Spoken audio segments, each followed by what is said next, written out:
building and life building.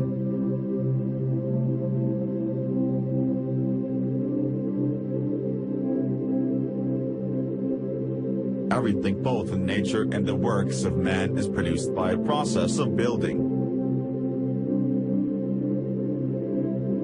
The rock is built up of atoms, the planet, the animal and man are built up of cells. Our house is built of bricks and a book is built of letters. A world is composed of a large number of forms and a city of a large number of houses. The arts, sciences and institutions of a nation are built up by the efforts of individuals. The history of a nation is the building of its deeds. The alternate process of breaking down old forms that have served their purpose are broken up, and the material of which they are composed enters into new combinations. There is reciprocal integration and disintegration. In all compounded bodies, all cells are ceaselessly being broken up and new cells are formed to take their place. The works of man also require to be continually renewed until they have become old and useless when they are torn down in order that some better purpose may be served. These two processes of breaking down and building up in nature are called death and life. In the artificial works of man they are called destruction and restoration. This dual process which obtains universally and things visible also obtains universally in things invisible, as a body is built of cells and a house of bricks, so man's mind is built of thoughts. The various characters of man are none other than compounds of thoughts of varying combinations. Here and we see the deep truths of the saying, as a man thinketh in his heart so is he. Individual characteristics are fixed processes of thought, that is, they are fixed in the sense that they have become such an integral part of the character that they can only be altered or moved by a protracted effort of the will and by much self-discipline. Character is built in the same way as a tree or house is built, namely by the ceaseless addition of new material. And that material is thought by the aid of millions of bricks. A city is built by the aid of millions of thoughts on mind. The character is built. Every man is a mind builder, whether he recognizes it or not. Every man must perforce think, and every thought is another brick laid down in the edifice of mind. Such bricklaying is done loosely and carelessly by the vast number of people, the result being unstable and tottering characters that are ready to go down under the first little gust of trouble or temptation. Some also put into the building of their minds large numbers of impure thoughts. These are so many rotten bricks that crumble away as fast as they are putting in, leaving always an unfinished and unsightly building, and one which can afford no comfort and no shelter for its possessor. Debilitating thoughts about one's health, enervating thoughts concerning unlawful pleasures, weakening thoughts of failure, and sickly thoughts of self-pity and self-praise are useless bricks, with which no substantial mind temple can be raised. Your thoughts, wisely chosen and well placed, are so many durable bricks, which will never crumble away, and from which a finished and beautiful building,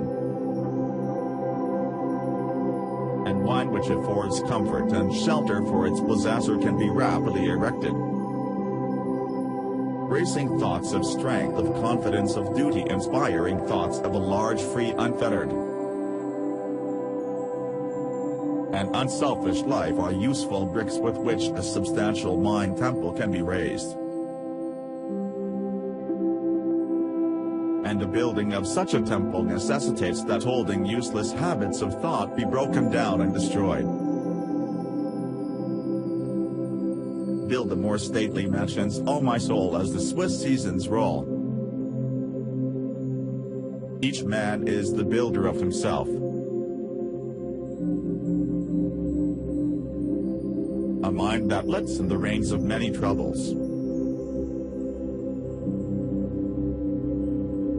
and through which blow the keen winds of oft-reoccurring disappointments. Let him get to work to build a more noble mansion which will afford him better protection against those mental elements, trying to weakly shift the responsibility for his jury building onto the devil or his forefathers or anything or anybody,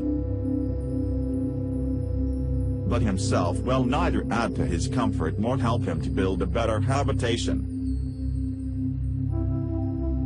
When he wakes up to a sense of his responsibility and an approximate estimate of his power, then he will commence to build like a true workman and will produce a symmetrical and finished character that will ensure and be cherished by posterity, and which, while affording a never-failing protection for himself, will continue to give shelter to many a struggling one when he has passed away. The whole visible universe is framed on a few mathematical principles. All the wonderful works of man in the material world have been brought about by the rigid observance of a few underlying principles. And all that there is to the making of a successful, happy and beautiful life is the knowledge and application of a few simple root principles. If I manage to erect a building that is to resist the fiercest storms, he must build it on a simple mathematical principle or law such as the square.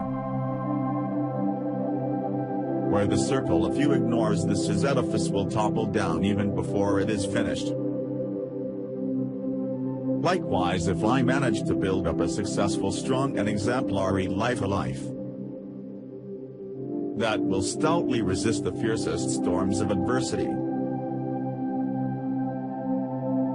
and temptation, it must be framed on a few simple, undeviating moral principles. Four of these principles are justice, rectitude, sincerity and kindness. These four ethical truths are to the making of a life. With the four lines of a square are to the building of a house. If a man ignores them and thinks to obtain success and happiness and peace by injustice, trickery and selfishness, he is in the position of a builder who imagines he can build a strong and durable habitation, while ignoring the relative arrangement of mathematical lines. And he will in the end obtain only disappointment and failure. He may for a time make money which will dilute him into believing that injustice and dishonesty pay well. But in reality his life is so weak and unstable that it is ready at any moment to fall. And when a critical period comes, as common must his affairs, his reputation and his riches crumble to ruins, and he is buried in his own desolation,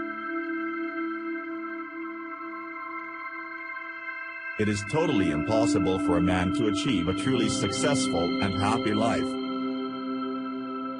To ignore the four moral principles enumerated, Wallace the man, who scrupulously observes some and all his dealings, can no more fail of success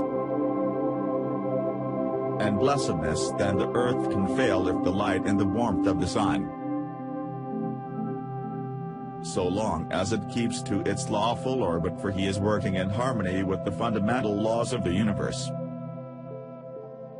He is building his life on a basis which cannot be altered or overthrown.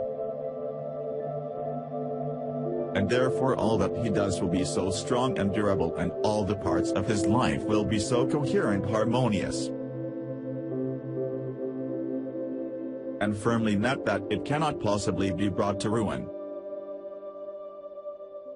In all the universe, forms which are built up by the great invisible and unerring power will be found.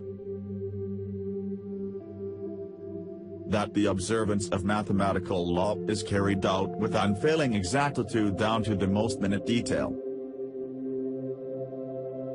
The microscope reveals the fact that the infinitely small is as perfect as the infinitely great. A snowflake is as perfect as a starlight flies. In the erection of a building by man, the strictest attention must be paid to every detail. A foundation must first be laid, and although it is to be buried and hidden, it must receive the greatest care and be made stronger than any other part of the building. Then stone upon stone, brick upon brick is carefully laid with the aid of the plumb line, until at last the building stands complete in its durability, strength and beauty. Even so it is with the life of a man. He would have a life secure and blessed, a life freed from the mysteries and failures to which so many fall victims. Must carry the practice of the moral principles into every detail of his life, into every momentary duty and trivial transaction. In every little thing he need be thorough and honest, neglecting nothing. To neglect or misapply any little detail, the commercial man, agriculturist, professional man or artisan, is the same as neglecting a stone or brick in a building, and it will be a source of weakness and trouble. The majority of those who fail and come to grief do so through neglecting the apparently insignificant details. It is a common error to suppose that little things can be passed by,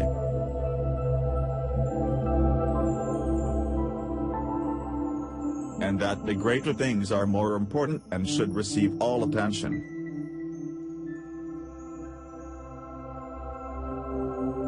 But a cursory glance at the universe, as well as a little serious reflection on life, will teach the lesson that nothing great can exist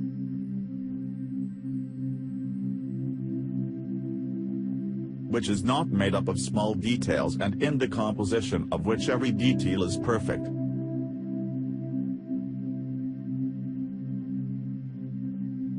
He who adopts safe ethical principles as a large base of his life, who raises the edifice of character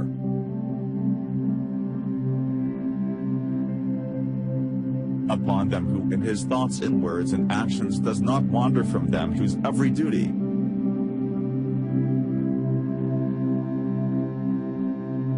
and every passing transaction is performed in strict accordance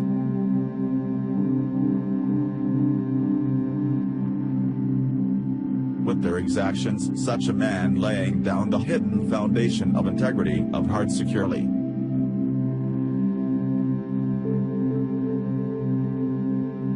and strongly cannot fail to raise up a structure which shall bring him honor.